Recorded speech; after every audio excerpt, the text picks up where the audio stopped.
And welcome everybody to another edition of the Razorback Football Report with Otis Kirk. I'm your host, Jason Pattyson, here on hogville.net YouTube Live.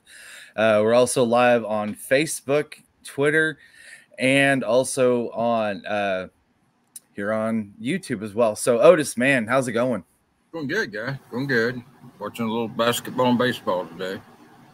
Oh yeah, I was going to say Team USA. They took on, was it Croatia today? No, Germany. USA was down 16 and won by 8.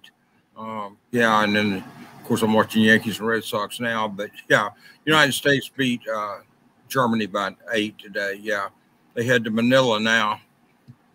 Philippines. Man, that'd be nice to catch a flight over to that place. Holy cow! Yeah, football was starting to be real nice to go there. Oh, Richie's basketball fan too. Yeah. Yeah, so I know the intro it showed a empty Razorback Stadium. We're gonna be a war memorial here in 2 weeks, actually 13 days, but it's gonna be nice to finally see the stadium packed again. Second scrimmage was held yesterday. Kind of the takeaway that you had from what Sam was kind of, I guess, kind of pressing upon folks of how kind of, I guess, the scrimmage was kind of going a little bit better than maybe he anticipated. Yeah, I think so. I mean, I guess the temper flared and the heat. It's pretty hot out there, man. It's been brutal. But yeah, I think it went pretty well. I mean, he said if anything, the defense probably got the better of the day, but that usually happens. But I'll tell you what, you got Trajan Jeffcoat and Landon Jackson coming at you defensive end. That's brutal, man. I mean, that's something that'll test your tackles. And then I was proudly praised Andrew Chamley. That's one of my favorites. He had the very good player. He may not be ready to start now, but he will be eventually. He's what you look for in the NFL. I mean, big old long kid, 6'6", big long arms, great footwork and stuff. So he's just young, but redshirt freshman, but he's going to be a good one.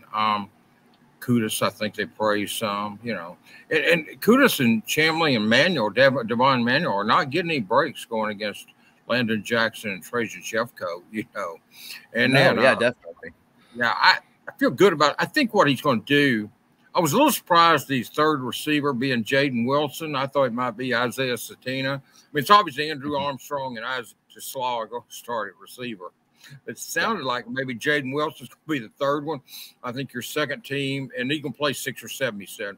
You're going to see Isaiah, Tyrone Broden, and Bryce Stevens in that next group for sure. That's 6. They'll play. In the secondary, I've thought since day one, before the camp ever started, I predicted the secondary would be Singletary and McLaughlin at corner. I thought Snacks, Hog, Nickel, Bandit, whatever you want to call it, Rover, whatever you want to call it. Yeah. Well, I guess they're calling it the Hog, strong safety. Nickel, but I thought the safeties would be Walcott and Hudson Clark, and I still think that's going to be the secondary. And I thought that going into camp. You got Chris Paul. Didn't practice again yesterday. He didn't scrimmage the first one either, I don't think. You got Paul, but he did practice Friday, by the way. I was out there Friday. Yes. Paul was at practice. Jordan Crook, Jaheim Thomas, Antonio Greer Jr., and then some of those freshman linebackers, there's a bunch of them. Manny Powell, too. I mean, they got some talent linebacker. But, I was just going to say that's one of the things that I was going to bring up actually here in a little bit is that you've got depth at all 3 levels on the defense that you haven't seen in the last, I would say, at least 10 years. Yeah, you got, I mean, even the secondary, if you go with that starting lineup that I said, if you go with that, then you still got Jaden Johnson, you've got Malik Chavis, you've got TJ Metcalf. Those are some safeties just off the top of my head. Yep. Day, Ladarius Bishop, corner, nickel, Rover, Hog. You've got the kid from Keon Stewart, I believe is his name, from TCU. Jalen Braxton, the other cornerback. I mean, you've got some talent there, and we know linebacker, and they're so deep on the defensive line. I mean, those 4 transfers, all 4 of them are studs.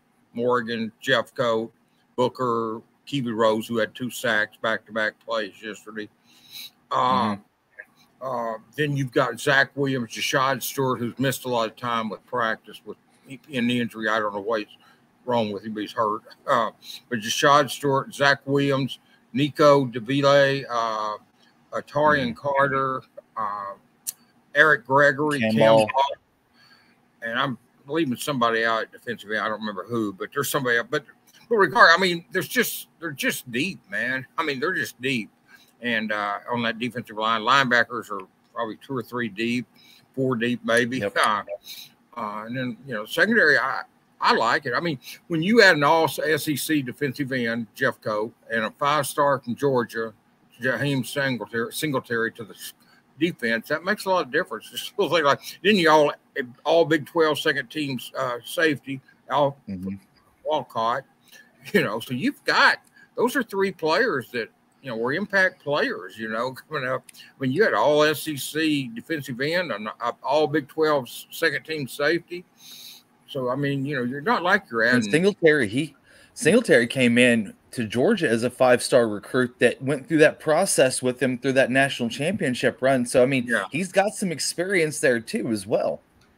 Yeah, and that's the thing. And I mean, you just people says, well, Arkansas can't get 5-star. Well, they're getting them out of the portal. I mean, these guys exactly 5 stars. I mean, what difference does it make? But so you get them. Actually, if anything, they're a little bit more proven. But Walcott is a big time safety. I'm telling you, man, that kid's good. I didn't know Snacks was as good as he is, but he is. Oh, and Jalen Lewis is. I didn't mention him. Jalen Lewis is the backup at the Hog, assuming that Snacks starts. Jalen Lewis has really had a good preseason. There's another player, so I left him out. But I just there's some talent out there, man. I mean, it's going to be fun. I'm ready for the season. I'm tired of practice. I think you and about every.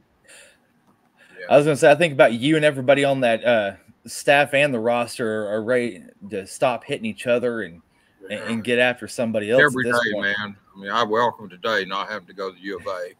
I really did. I mean, I'm doing the Big 12 Nation show and doing this one, but at least I'm not having to go over to the U of A and wait. No doubt. I'm in the press room and stuff, so it's a nice break. And Dudley's actually doing it tomorrow, so I don't have to do it tomorrow either. So that's even better. Yeah, I'll be back Tuesday, but I'll still be working tomorrow. I just won't be because I do a SC podcast with someone else tomorrow evening, and so I'll be doing that while Dudley covers practice. But But I'll still be covering it. I'll have to write stories for the papers and stuff, and probably do one for Big 12 Nation, Hogville. So quick shout out to John Everett and then WooPig00. John Everett said, "Hey fellas, glad to hear from you. Excited for the season." And he asked you, Otis, did you see tackle Michael Hayes from Pulaski Robinson Senators? The play that he made, I guess it was a pretty big stick that he had play that he had made, and it was posted on Twitter. I don't know if you had saw that or not. No, I know who Michael Hayes is. I exchanged messages with him on occasion. I didn't see it. I haven't had much time to be on Twitter, to be honest with you. I've been writing stories and doing podcasts and just going to practice. And I mean, like the other day, I was over 2 hours to do a 30-minute interview with Dan Enos. We waited and waited for KJ, and never showed. So, it's just I haven't had a whole lot of time. I have not seen that play. There's going to be a bunch of good high school games this Friday night, and I talked about some of them on the Pig Trail Nation show, and we may get into that. But there's going to be some really good Arkansas commitments inside the state of Arkansas. There's going to be a lot of opportunities to see them this Friday. I think all the commitments from inside the state, except Charlie Collins, I think they're all playing. That's the one I can think of that they have a bye week. They don't play this week. But I'm pretty sure, and I have where all the other commitments, not where the offers, but where the commitments inside the state are playing at.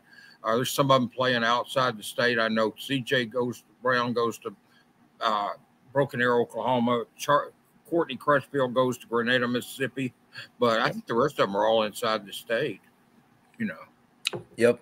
So let's kind of track back to the university for just a second.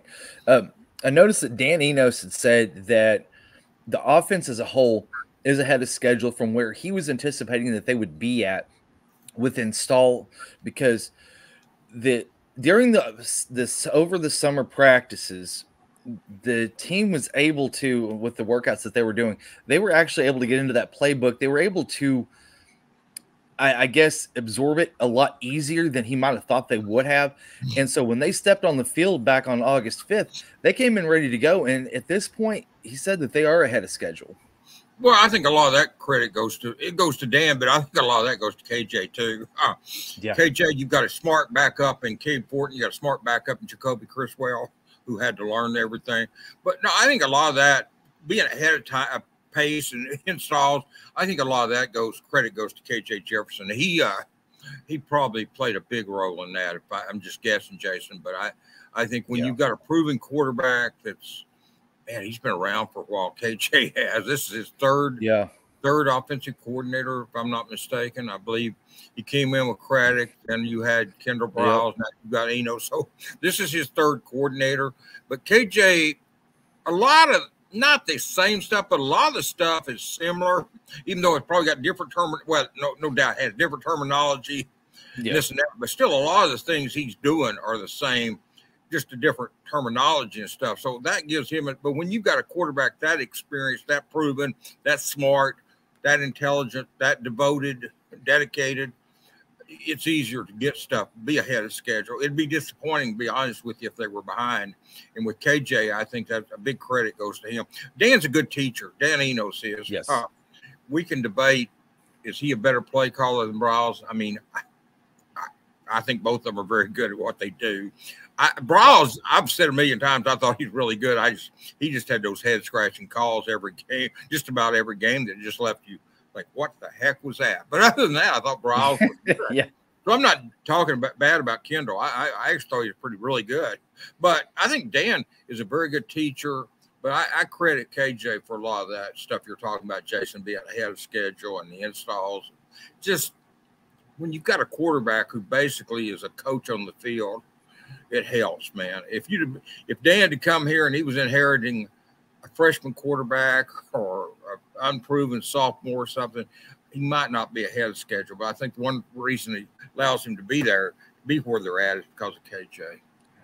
I'm not saying that this could happen, but one of the stats that I had kind of stumbled upon was that when Dan Enos entered system with Brett Bielema on his first go around here with Brandon Allen, the points per game on the offensive side went up 14 points a game. I'm not saying that that's going to happen with this offense, but I think that there is a good chance that it could.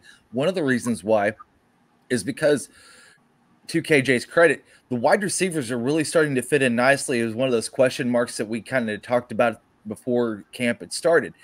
Now those question marks are really starting to kind of be erased because these guys are putting in the time. They're able to take the information that they're getting in the playbook and in their position room.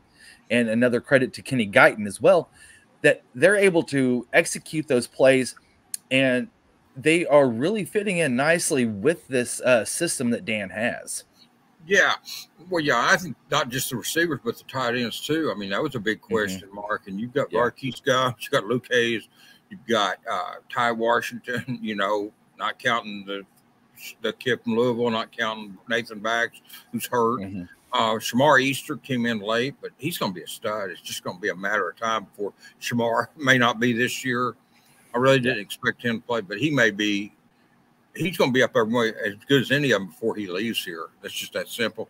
But yeah, emergence of Armstrong to Slaw and Marquise Gumbs and Luke Hayes, I think, has really made a difference. And then you've got steady guys like Jaden Wilson, Ty Washington, people who have been here, Bryce Stevens, Isaiah Zatina. They're going to get their chance now that really they've had. It's not like Bryce hasn't had some opportunity, but it's been limited. But there's going to be more opportunities this year.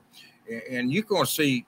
I thought one thing that Dan did say, kind of along what you're talking about that first year, I thought he thought it was pretty interesting that KJ and Rocket are very comparable to Brandon Allen and Alex Collins in that offense you talked about in 2015. Jay Will got hurt in a preseason scrimmage. Bielema was outdoing himself and had Jay Will in the scrimmage late, got him hurt, missed the season. So it threw it all on Alex Collins. And, I was there at that scrimmage. That was open. And I saw Bielema run Jay Will out there late in the scrimmage and get him hurt. And it's like, but anyway, that happens. But anyway, that offense was explosive. I mean, man, they had back-to-back games against Ole Miss and Mississippi State. That was just out of this world. I mean, but it was fun because, I mean, they just ran up and down the field, but they had a very good offensive line that year. This offensive line, will it be as good as that one was? That's going to be the question, Jason. Now, they had 7 touchdown passes against Mississippi State and didn't allow a single sack. And then you had Hunter Henry and Jeremy Sprinkle at tight end. Can Luke, not just KJ and Rocket, but can Varkey's, Luke, Ty give you some of what Hudson and Jeremy Sprinkle gave you at tight end?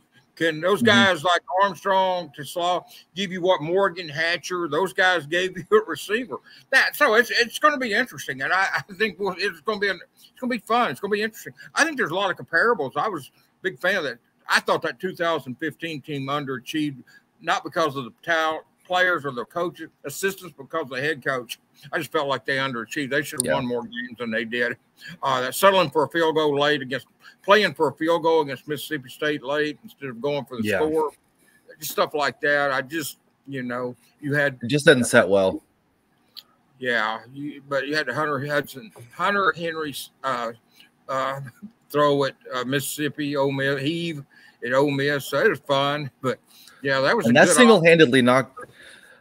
I was going to say that single-handedly knocked out Ole Miss of a national championship right there, and that's just crazy to think about. The comparison this year is going to be, can the offensive line at Arkansas, be as good as that in 2015 was? If it is, scoring 14 points per game may very well be possible, Jason, maybe more than that. Because honestly, this is not a knock on anybody, but I think KJ's better than Brandon Allen was. And I think BA was a stud. But I honestly think KJ's better than Brandon was.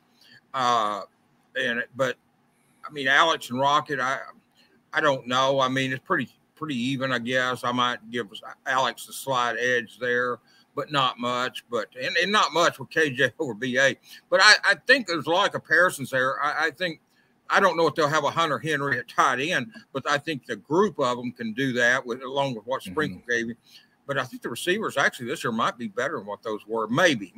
Those guys, it's hard to say that when Drew Morgan, Keon Hatcher, and all the other guys on that team were proven guys.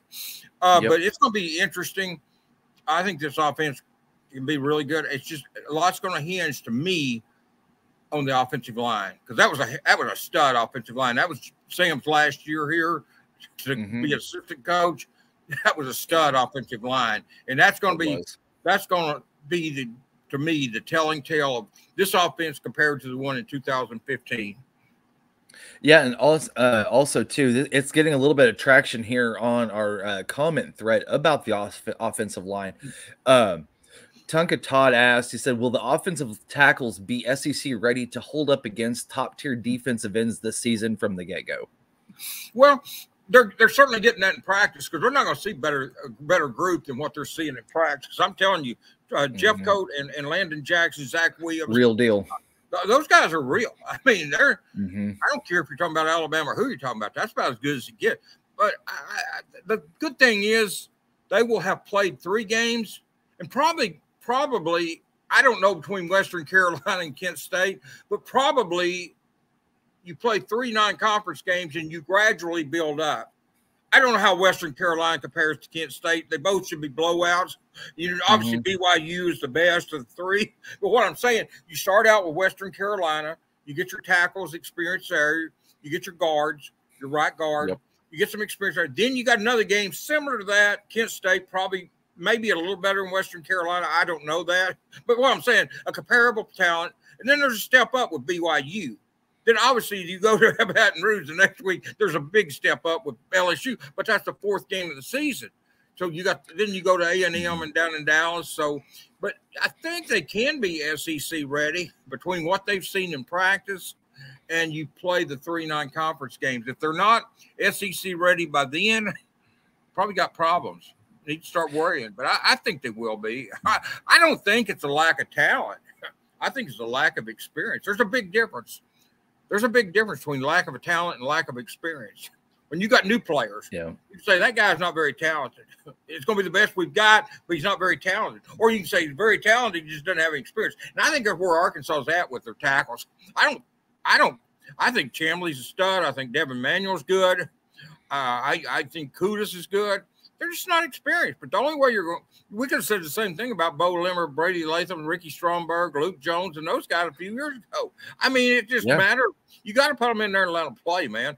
But the way the schedule's set up, and it's a tough schedule, but the way the schedule is set up for those guys, it's really favorable because you've got 3 non-conference games and you gradually build up to your toughest one is the 3rd one. By no doubt, BYU is better than Western Carolina and Kent State.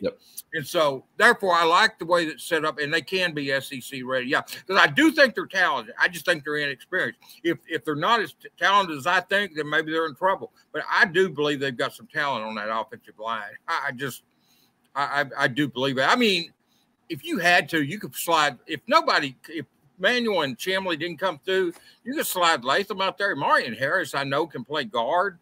He could probably play tackle too. I know he can play, but he can play. I mean, he showed that in the bowl game. He played, and so I mean, they've got options. But you got Tykees Crawford. We haven't even talked about who everybody raved about when he came here. So I mean, they've got some talent. There's a big difference between a team not having any talent and not having any experience. And I think the only problems with the line is they just don't have the experience. I think they're going to be a good offensive line. Will he be as good as the one in 2015? Now, I can't tell you that, but I do think they can be a good offensive line this season. Most definitely. And so Sam yesterday had noted that this Wednesday they are going to be starting game prep for Western Carolina. So to me, that tells me that we're rolling into this season and it's right around the corner. One thing that I do want to mention too is that with BYU in that 3rd game of the season, BYU is coming in with a new quarterback because Jaron Hall was drafted by the Minnesota Vikings. And so now they've got an inexperienced quarterback that they're going to be hitting the road with. And I think that that's where you're going to be able to also see some of these defensive ends be able to pin their ears back and really kind of show some of what they have, as far as talent goes, available, because now they are able to kind of not have to worry about a quarterback that they haven't, they might have not seen before, but they can definitely make their mark early on in a game like that. Yeah, and I think you're going to get some push from inside with Tank Booker, Tarian Carter, QB Rose, Eric Gregory, Cam Ball. That's one I didn't mention earlier, I don't think. But Cam Ball obviously is I love Cam Ball. But I think there's 5 interior players. I told you a while ago I was leaving somebody out. It was I think I left Cam Ball out, not on purpose, because believe me, he's one of my favorites on that line. He's good. But I think so take out the ends. I think just that interior, you're going to get some push there. I mean, Kiwi got back-to-back sacks yesterday in the scrimmage. Tarian Carter got one. So I think you're going to – obviously those ends are going to be causing problems for an offense. One thing that I noticed about BYU that surprised me last season, because if you remember, Jason, well, you weren't with us, and I think it was Ty, but I predicted in the preseason that Arkansas would lose to BYU out there. And the one thing I noticed when they played BYU's lack of speed, man. I mean, their speed between Arkansas and BYU was significant. If they haven't improved their team speed, and that since last year, Arkansas should be pretty good shape against them. I'm just telling you, man. I saw them play Baylor, and I was, of course, turned out that was early in the season, and BYU beat them, and I thought it was really something. But Baylor wasn't as good as we all thought they'd be last year, and but BYU's lack of team speed really showed up against Arkansas. And so I'm anxious to see that. But, yeah, you're right. That defensive line is going to cause some issues for BYU, I believe, and everybody else to boot. And I'm really impressed with I'm anxious to see. And I think bringing in T-Will to run an aggressive defense is just the right time. Yeah, because I'm telling you, man, I'm not taking anything away from Zach or Jashad or Nico. But when you run Landon Jackson and Trajan Jeffcoat at you, coming at you off that edge, you better have some stud tackles. And so that's why I'm anxious to see what Arkansas is able to do with them this year. And I think it's going to build up.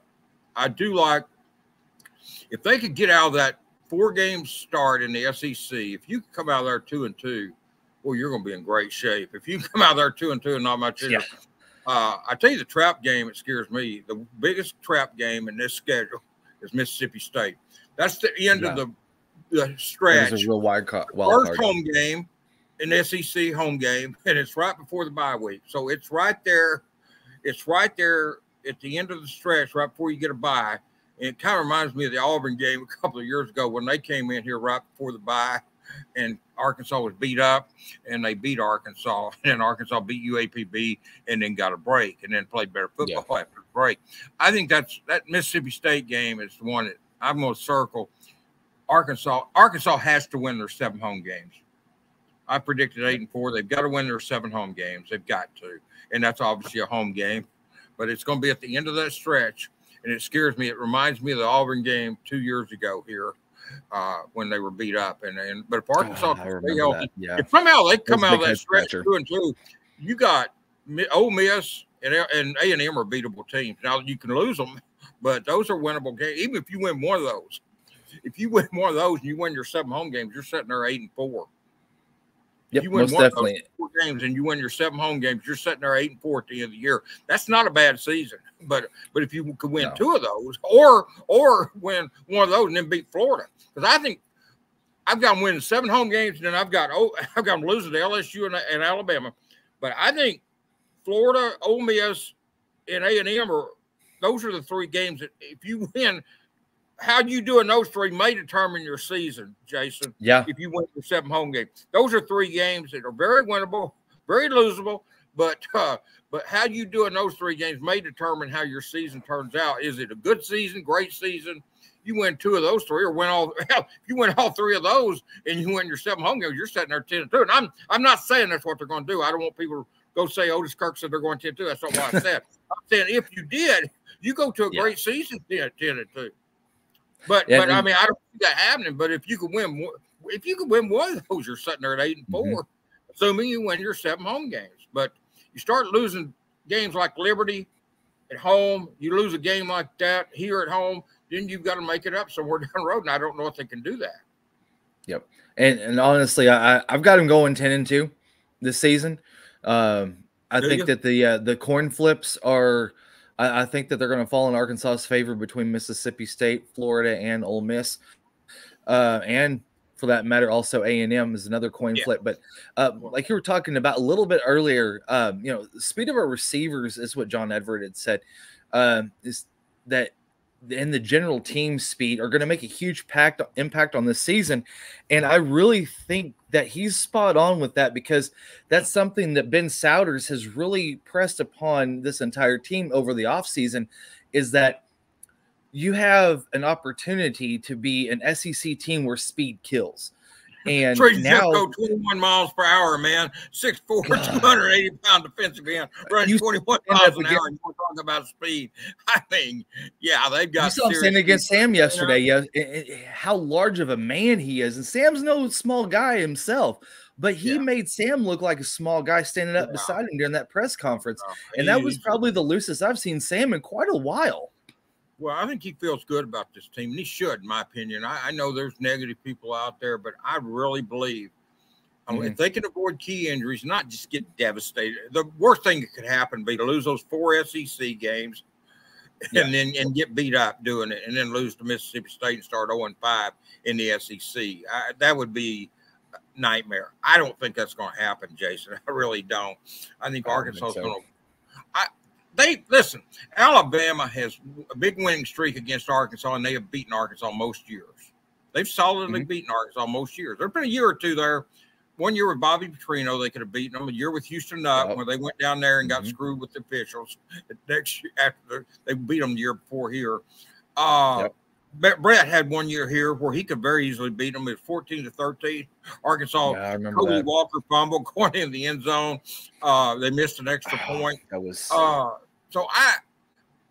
there's been years where, but for the most part, Alabama's beaten them. A&M, Arkansas has found ways to lose those games, and it was the same thing last year. There was no way they should have lost that game last year, and they found ways to do it. So that, to me, is going to be the key, and that's why you lose 4 games by combined 9 points. That you can't, you just don't expect that to happen again. That's probably why you're saying they're going to win the coin flip games, because you just don't expect to go 0-4 in your toss-ups like that, Jason. And and I'm not saying 10-2, but it wouldn't shock me. I mean, like I said, it's going to come down to, I imagine you have them losing to Alabama and LSU like I do. Yep. Yeah. So I mean, to me, you got to take care of the home for y'all. I've said that a million times. I don't mean to keep repeating myself, but I think it's just so important that you do. But yeah, those other 3 games, man.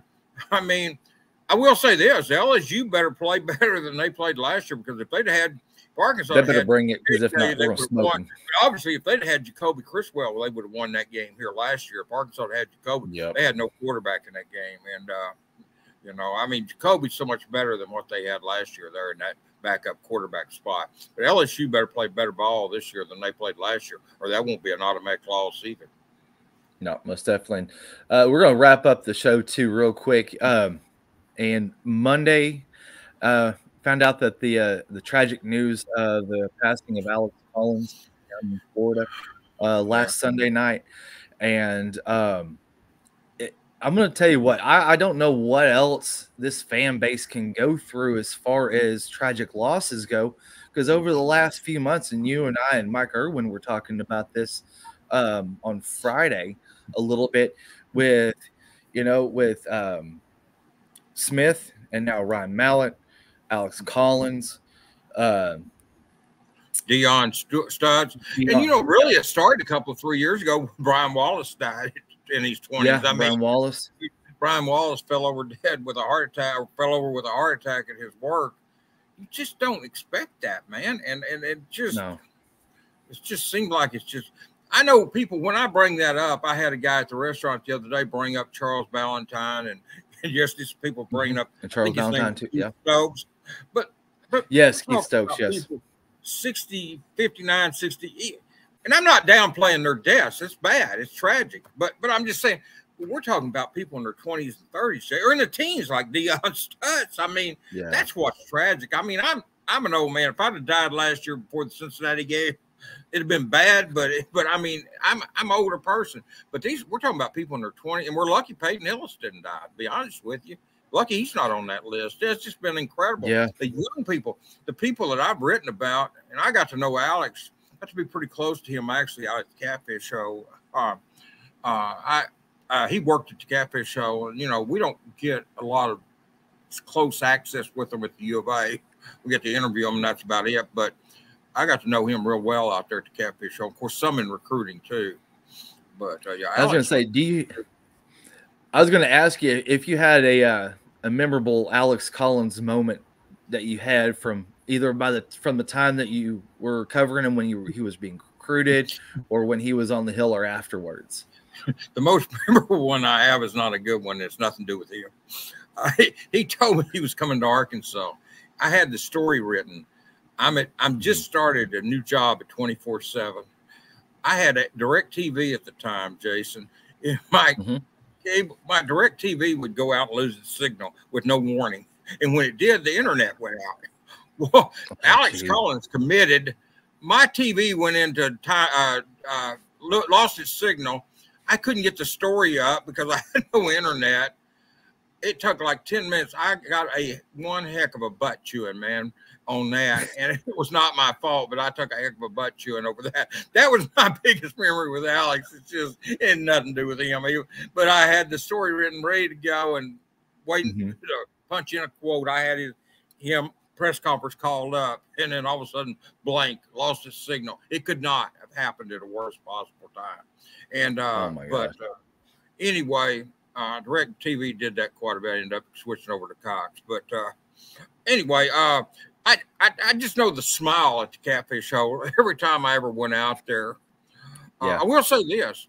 He's the only player I've ever written a positive story defending him. There was reports on the internet that he had quit the team. He was home in Florida, all kinds of bad rumors. And I wrote a story. I'd heard about that, yeah. Yeah, because I was at practice the day before. I think it was a Thursday, and I saw him at practice. Well, I get on the internet Friday morning. They're saying he's home. He's kicked off the team, quit. And I wrote a story.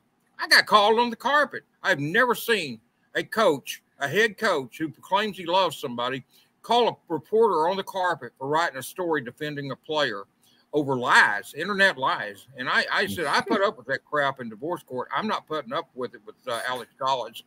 And I pissed off people. And I don't know to this day why me defending him would make anybody mad. But I'd do it again. I mean, but yeah, I defended Alex because it was all lies. There was about 4 of them. And one of them was he was off the team. He was in Florida. And I just seen the kid at practice the day before. And I got called on the carpet for that. And I'll never forget that. That stings me to this day. And I don't know to this day why. But, you know, I mean, you supposedly love a kid. You got somebody defending him. I don't know why you get mad at that person. Yep, that's definitely. Well, Otis, it's about that time for us to take a quick break here, and we're going to catch up next Sunday. Also, everybody, I want to let you know that we are going to be continuing our coverage on Sundays now from here to the end of football season, for at least. Every Sunday, Otis Kirk is going to be on at 3 o'clock. Dudley Dawson will be on at 4 o'clock. We'll be going back to back. Otis will be covering the Razorback football team with me. At 4 o'clock, Dudley will be going over softball, baseball, a little bit of football, and women's basketball too, because as we all know, Dudley is a jack of all trades. And so we'll just continue this coverage on Sundays. And I really look forward to bringing that to you all. And Otis, I want to thank you again for jumping on with me. Well, I want to thank you for moving it to Sunday because that was a great suggestion. I had not really thought about that, but Thursdays is tough. Weekdays are tough. I did not like the one right after the game. I did not like that at all. It was just, it's impossible to do it. There's nowhere at U of A to do it. It was just it was a nightmare last year. I know you had nothing to do with that, and but I'm just glad we're doing it. This 3 o'clock on Sunday is perfect for me. And there may be a time when I'm tied up with something where we may have to move it to a different time on Sunday. But 3 is usually really good with me. And I love this time. And that's what's nice, too, is that I have a little bit more time to prepare, a little bit more time to prep. You can see that there's a difference in the show now versus what there was when on a Thursday night or evening or whatever, and we're trying to rush and get home and try to put things together. And so I think it's going to be a lot better content for the folks that are out there too as well. We won't have it right after the game, but I think people, when you do one right after the game, people are either, if you just sit and watch 3.5, 4 hours of football, you're probably going to get a drink. You're probably walking to your car. I don't know what that means. People really are glued in to watch something immediately after the game. I wondered about that. I don't know what the numbers on that were, but I think by Sunday afternoon, you've watched the game, you've read the reports, not just us, but other people on the game. You've digested, you've got your opinion. You can watch this at 3 o'clock on the afternoon after the game. And I just think it's a lot better time slot. To me, right after the game, I just don't know how many people are going to sit through a 3.5, 4 hour game. Hey, I'm a diehard Lakers fan, and I don't do that. I don't sit and watch the game. I mean, you know, I just don't know how many people after sitting through a game are going to immediately turn their attention to a podcast. I don't know. I think this is a lot better, Jason. I'm glad you changed it, and I appreciate it. And I agree. I think it'll be not that it'll make me any better, because I think there's just, magic can only do so much. But no,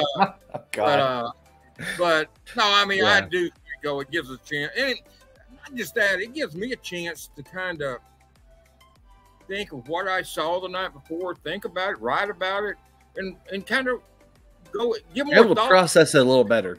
after a game, it's kind of like Sam Pittman comes in there right after a scrimmage, and he's asked questions. He says, "I don't know." I mean, you just sit and watch the game, and then to immediately jump on a show, you don't even know. Maybe something came out in the press conference explains why. Maybe you think, "Boy, that was a dumb play," and then there's a explanation in the press conference that we don't have because we're doing a podcast immediately after. Exactly. So this is a lot better, man. This is a lot better. I think Dudley agreed. I agree. I don't know why anyone wouldn't think this is a better time. I mean, there's probably some positives to doing it right after the game, but boy, there's a lot of negatives that far outweighs them, in my opinion. That was just my opinion. And I'm glad Lanny, when I talked to him last spring, when I suggested we go with me doing the game story, Dudley doing the opposing coach, that doesn't change from last year. But then we'll have Jason and Drake Pretty doing sidebars on Arkansas. So we will have 3 Arkansas stories, 1 opposing story, team story that night after the game. 4 stories. Now, there may be a time when somebody can't, you or Drake or Dudley or somebody may not be available, but for the most part, that's the plan 99% of the time is to have that 4 stories and have 3. Because last year we had 1 Arkansas, 1 opposing coach story. I think we need more Arkansas stuff than we need than a 50-50 split. But I think now we're not going to be bogged down with those reports. Dudley and I both were bogged down with that post game. And Ty was doing that. Now we'll have Jason still doing that. Jason will be writing. Drake will be writing. And I will be writing. And then Dudley will be writing. So I think it's a lot better, man. And by the 3 o'clock on Sunday, I can better think. And you can better think what we just watched. Yeah. Maybe read the explanation from Sam, the players, on why something happened. I went on at A&M immediately after, and I didn't know what went into some of those decisions they made. Or Missouri. One of the things that I was thinking about too was that whenever we go at 3 o'clock on a Sunday, you've got a chance to jump on with us. You're able to comment. You're able to give an insightful opinion.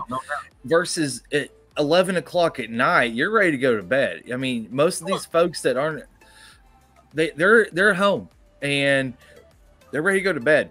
They're not ready to see our mugs on this tube here.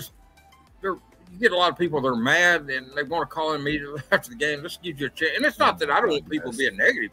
I don't care about that. But it gives people a chance to digest, kind of see what they think. Then, we can get the explanations after, the next day. I think it's a lot better, man. I'm proud you came up with this, and I appreciate it. And appreciate it. I'll talk to you next week. Or I'll talk to you this week, but I'll be on here next week with you, man. Excellent. All right, everybody. Thank you, Otis, for jumping on. This has been the Razorback Football Report with Otis Kirk here on hogville.net YouTube Live. Stick around or come back at 4 o'clock, and I'll be live with Dudley Dawson on the Razorback Diamond Report. Everybody, thank you, and have a great day.